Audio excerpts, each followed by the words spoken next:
Oh, bugger, I don't think we recorded that. Oh no! Oh no! Seriously? Oh man!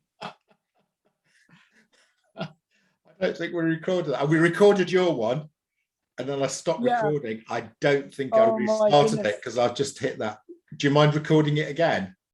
I'm gonna guess the answer to your. Yeah.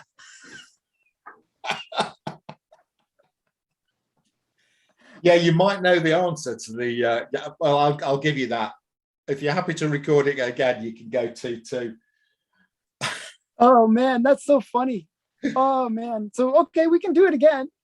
So we've just been talking Oh, to ourselves for half an hour with no purpose. no Right. purpose. Okay, right. Welcome, comic book fans. As you probably just gathered, I failed to hit the record button for my show. So Alan and I are going to do this again, just for your benefit. Right, so part one is on Alan's show. We are doing Bad Girls today. And we've done this before, so we should be pretty good at it. We should be pretty good at it. So Alan, do you have any Bad Girl comics to show us? No, I have nothing. Oh, no, I'm just joking. Okay, so I'm going to show the first one that I showed the previous time we recorded this. We both showed this one before. We have. We actually both have this in the same grade, which is kind of funny, and we both bought it around the same time. This is Lois Lane number 70, and this is the first Silver Age appearance of Catwoman. So I really love this cover because it's good girl versus bad girl. You know, it's that kind of battle between the two types of girls, and I really like Catwoman. She's actually one of my favorite villains, like kind of villain. I'm not sure if she's a villain, but I love Catwoman. So, and just a really great cover. Yeah, and of really course, I showed that one in the good girl section because I had Lois Lane as a good girl.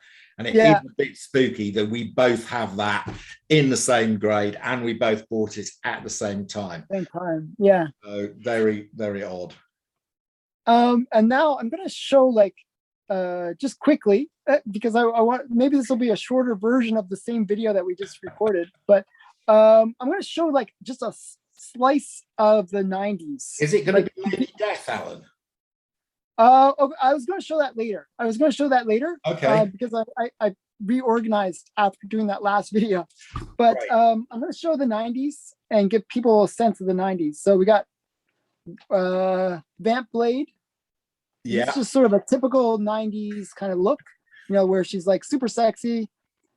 No reason why she has, she's a vampire, yet she has weapons on her hands. Yeah, and it's just a rip-off of Vampirella and Witchblade. Yeah, just total rip-off and just totally overdone. So, and then we got Razor. And this is another really cool thing about the 90s. Whenever you have a bad girl, you have to have a swimsuit issue. So this is the Razor swimsuit special. Oh, just yeah. 90s and swimsuits, because you can't have a superhero without a swimsuit. It's just come on, logic. It's yeah, I have got the Elementals swimsuit special. It makes sense. Yeah. So yeah, and then we got Cry for Dawn. Dawn #1. That's another really series. Really practical superhero outfit, lingerie. If I'm gonna fight bad guys, I'm gonna do it in lingerie because that's what I do.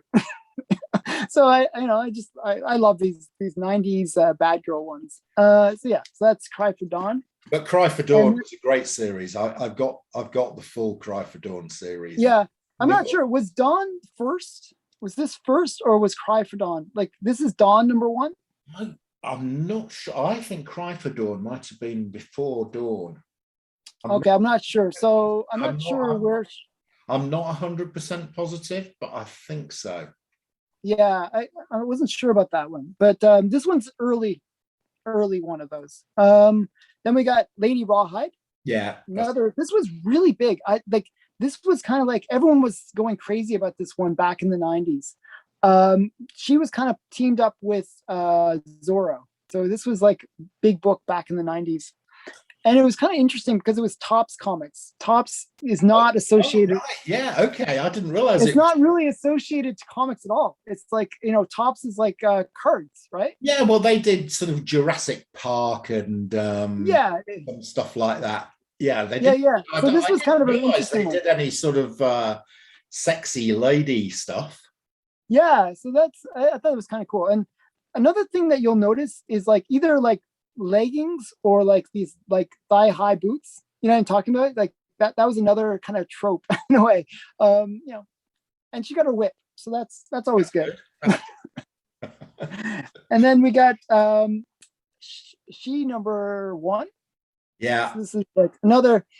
I like this one. I think it has that 90s rock video look to it. I just really like that style. Well, I like the art on that. The perspective is great. It's like a bit of modern art. Yeah, it is. I really like that one. It really appeals to me. I think there's a real artistic value to that. Yeah, I mean, I think these are great covers. A lot of these, like, the problem was they were way overprinted. Everything was overprinted in the 90s, but they are quite great. And then I'm going to show Kabuki. This was a ripoff of She, and this is like just a really interesting series. It was like, this is number 2, and then I have number 1. These are actually quite good. Like, I have to say, these are actually quite good. It was just a ripoff thing. And this is Caliber Comics. I'm not sure if you're familiar with Caliber. I know Caliber. Yeah, they're the ones that produce The Crow. So they're actually kind of a cool indie comic producer. And then we got number 1. So that was kind of a cool little series. Okay, and then I'll show the Lady Death later because okay, the order is a little different. Okay, so I'm going to show some bad girl stuff. I can't remember. Right, so here we go. Right, yeah. So this is people who watch my channel know I love John Bolton. So this is a John Bolton cover here. This is one of his lovely vampire ladies. This is a comic called Sugar Virus #1, and it says it's got a free poster in it, and the poster is in here, and the poster is of this vampire woman here. So I just brought this because, and I don't think Sugar Virus ever made it to issue 2. It was one of these independent comics. I think this came out in the 90s as well. And I don't think it ever made to issue number 2. But the John Bolton art I love. There's a great book called The Art of John Bolton, which I can't show because too many of the ladies are exposing things, and I don't want to be rated.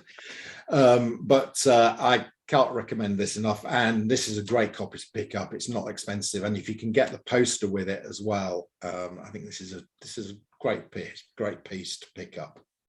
That is really nice. I will be doing that one in a unboxing video later, probably. Yeah. Just because it's such a great cover. So yeah, now I'm going to show the Lady Deaths. Yeah. Okay, so let's have a look at some you can't have bad girls without Lady Deaths. So this is the very first one. Actually, this is what really got me into bad girl art in general. This is Lady Death #1. It's a foil cover, so it's got a bit of that, foiliness to it. It's so typical 90s. It's just so like, this was like the comic, they used to put this up on the comic wall in the shops. Yeah. It was just such a hot comic. Everyone wanted this one. Yeah. And they would put some outrageous price, like just some price, like, even though like it was a brand new book, they would put that outrageous price on it because it was a very low print for the time. Like, actually, it was pretty low print. And it was just a great cover. Everybody wanted this one. It was like a $40 comic, and that was like, whoa, $40 for a comic. It's like big, at the time. Is that Adam Hughes? This is Adam Hughes. How did you know that? There's going to be a lot of deja vu in this. Okay, so just this character kind of typifies to me bad girls because, you know, she's got that assets going on or front sets. I don't know. I think that is a really, I know you're showing that as a bad girl. I think actually that's pretty good spec. That is quite an early Adam Hughes, and it is, yes, it is fantastic. mm-hmm. I'm definitely going to be looking to try and pick that up. I suspect it's probably going to cost me a couple of $100, but yeah, it's still a pricey book. I'd say so. I have a couple copies, so maybe I'll send you one. Okay. Yeah, well, if you want to sell one, let me know. Yeah. So okay. So I'm going to show some more Lady Death. Now, Lady Death, she made her first appearance in Evil Ernie. So if you like Lady Death, she made her first appearance in Evil Ernie, and this is a pricey book, really pricey book. It's just a really rare because it was I think when the creator did it, he self-published, I believe, and it was like Chaos Comics or Eternity Comics. You know, it was like really low underground publisher, just a really small publisher. That was produced.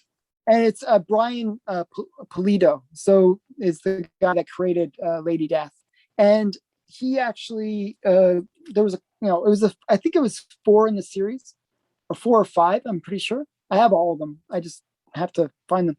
This is her first cover appearance though, and I kept all the writing on it because I bought the set for like $30, and it's just a little bit of comic history for me. So I just keep it in the bag. I know it's silly, but I bought it way back. I bought it way back in the 90s, and this is the first appearance on the cover and second appearance of Lady Death. Yeah, so I like that, Alan. That's a bit of personal history, and I quite like that. Personal history. I'm very nostalgic guy. So and then the next one is this one, which is a total gold foil cover. This is so 90s. Like this is, you know, these gold foils, like there was just like, it was like the thing to do. You got to have a gold foil. So this is just a really great, great cover. And you know, it's another Adam Hughes as well, by the way. Is it? So oh god, I love that. This is just so. This is a really great one. I'm actually thinking this one is a really high grade too. Like I actually kept it pretty good because I bought this for cover price way back when. Wow. And I'm thinking I should get this graded. It's just I'm not sure how well it's going to look in a slab. Those are really, those type of things are really tough to grade. I mean, it's really difficult to tell what grade you're going to get on those things. It is like, but it does look, I mean, it looks great from here, but you know. Yeah, there's not even a ding. It's kind of amazing, actually. It's really nice. So there's that one. And then, as I said, the creator was Brian Pulido, and he has his own series, which is Coffin Comics. So this is her, you know, the current series. They actually keep on like doing these like mini series for her so that they can always have a new number one. That's another thing with the 90s where it was always like another number one. It's like always the first issue, but you know, really wasn't. But this is that one. And then we have the swimsuit special. I love, you gotta have the swimsuit specials. So this is Lady Death swimsuit special from 2005. Just a really great, you know, swimsuit special. So those are my Lady Deaths that I brought. And I actually have one more that I almost forgot to show. And this was kind of another hot book at the time. This was the hardcover. Ah. And it's just I just really like it. You know, it's nice. This, very nice. Yeah. From Chaos Comics.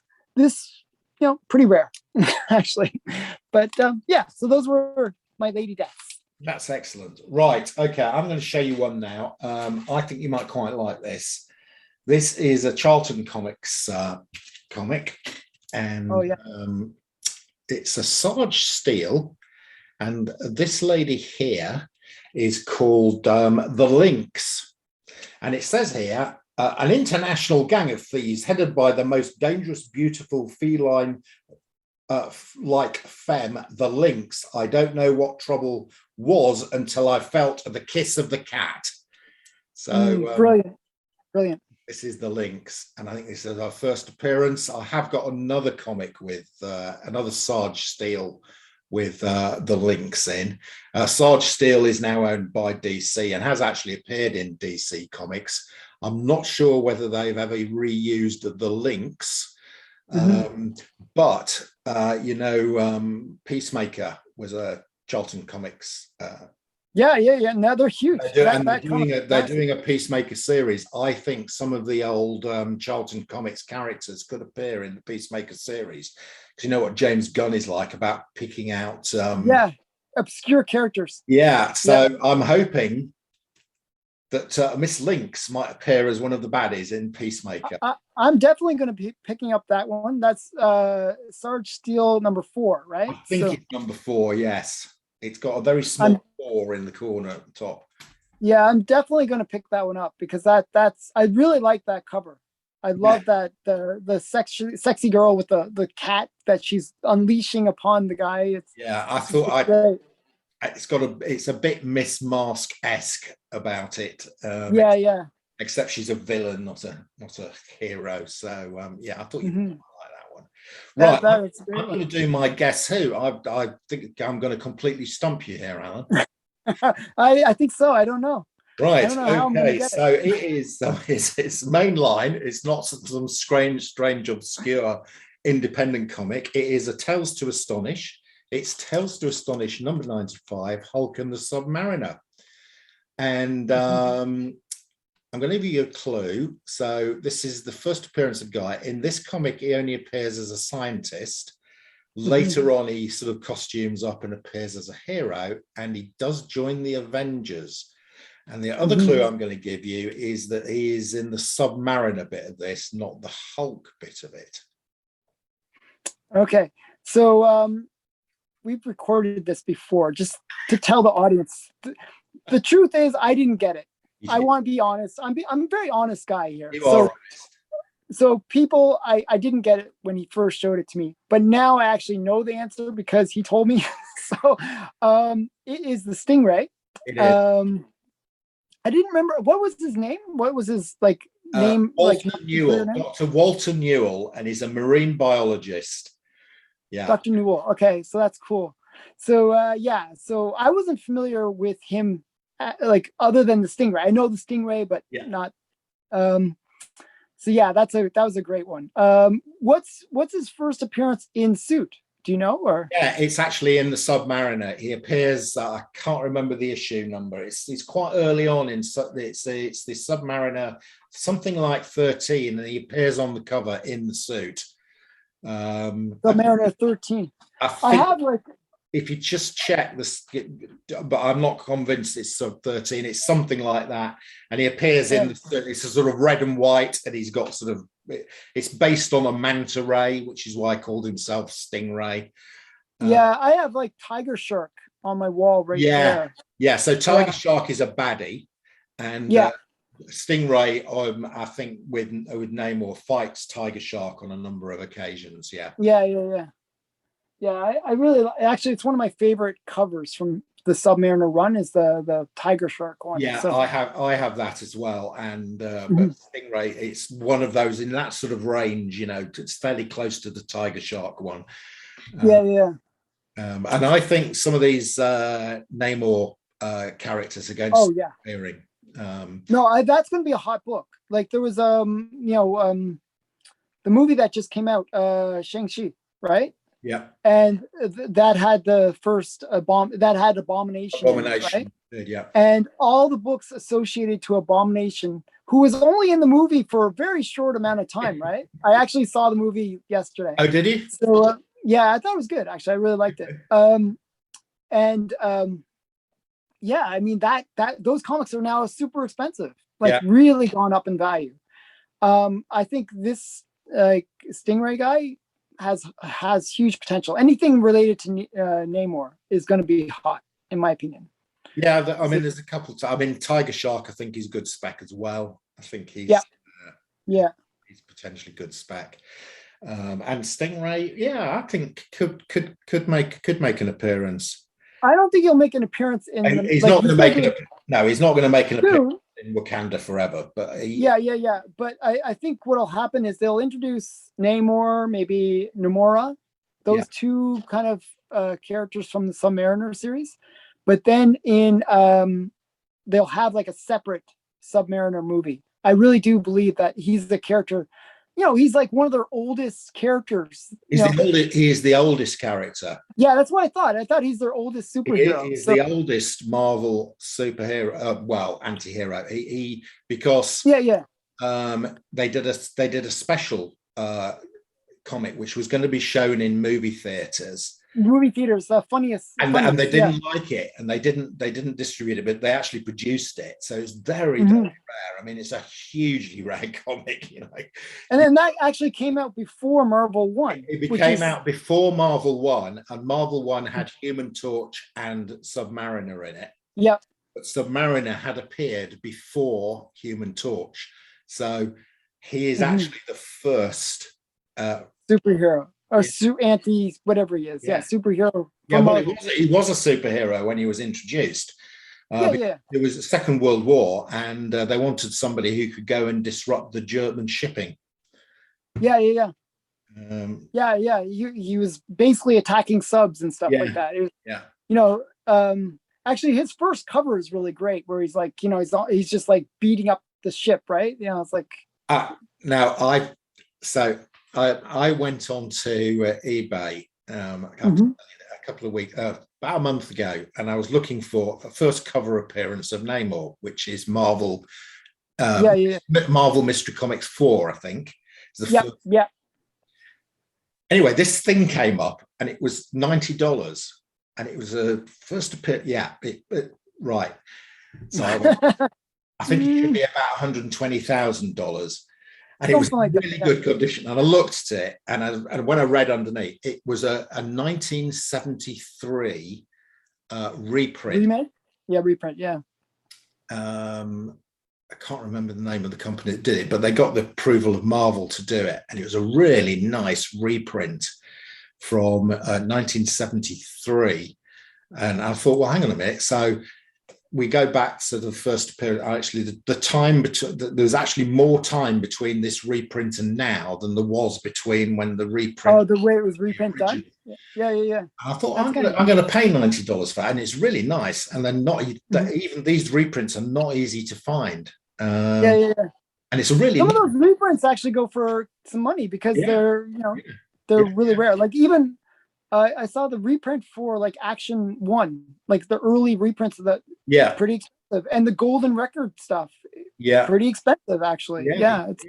Because, these dated from 1973, these reprints. So, so I did pick up a copy of that, which is really nice. I really liked it. I'm actually looking for the company that did those reprints. I'm actually looking up a few more of the reprints they did because see what they did. Because there's some really nice. I think they did a reprint of the first appearance of Captain Marvel as well. Nice. And you can pick that up sort of $40-50. So I'm that's a sort of little rabbit hole I'm heading down. Right. Actually, I got a story. One quick story that something different. Actually, there was an eBay auction just recently, and it was for Brave and the Bold 28. Oh, right. Which is, big book. Yeah. Big book. Yeah, big book. That's first Justice League. And their title, they didn't list it properly. It was like, old book. That was their title that they put on this ultra grail book, right? And they just put old book, old comic or something like that. It was really like just a dumb description, okay? But they put the years being the right year, and they put like, the grade looked like a BG, BG copy, maybe a 4 or 5. Right, so quite expensive. I mean, that's the... Oh yeah, that's like a $3,000-$4,000 book. Yeah, exactly. All day long. Okay, so, and easily, you could flip it really quickly at that price. Yeah. So, and they had a $1 bid. It was a $1 bid. And then in the last day, nobody bid on it. Nobody, it was like just sort of like these ones, you could pick it up for $1. Okay. But I was so paranoid looking at it, just the way it was listed. Now it looked to me like one of those reprints. And I just think it was like somebody who didn't know anything about comics listing something. Yeah. And they thought it was the original. Yeah. And it was like one of those really, really high-end reprints. But it was beaten up somebody actually read the reprint, right? So it had that sort of beaten up look to it, but it didn't have the right type of beaten up look, where it didn't have like that age, it's like a 50-year-old, 60-year-old book, right? Yeah. It didn't have that aging. It ended up selling for, I think, $300-400. Well, So if I it was don't an know original, it was a good deal. if it was original, awesome deal. If it was a reprint, they're going to be like, but they, the listing said original and blah, blah, blah. And it said the year as being like, 1960, That's I 61. believe, 61. Yeah. So yeah, it was like one of those ones where, I don't know. I didn't bid on it. I was like so tempted. Like I was going to put like a $400 or $500 bid on it just to pick up a pretty major key. Right. But it was one of those ones I'm always paranoid, right? With Yeah, these reprints. These reprints can really trick you. yeah, you've got to be very careful. Yeah. Yeah. So that was just my personal experience with reprints. So yeah. okay, Alan, thank you very much, and thank you for doing this twice. Yeah, it's always fun.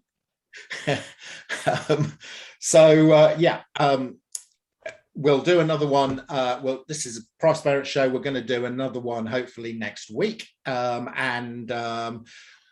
We haven't got a topic yet for next week's show. So if anybody's got any comments, if you'd like to put them below, that would be great. Also, I'm going to put a link below to part 1 of this, which is on Alan's channel. You're going to go and watch him, but he's become very famous now. So he's all money. And you're going to have to watch some adverts. For me, you don't have to watch any adverts. But Alan is a superstar. So okay, guys, Alan, thank you very much, and enough said.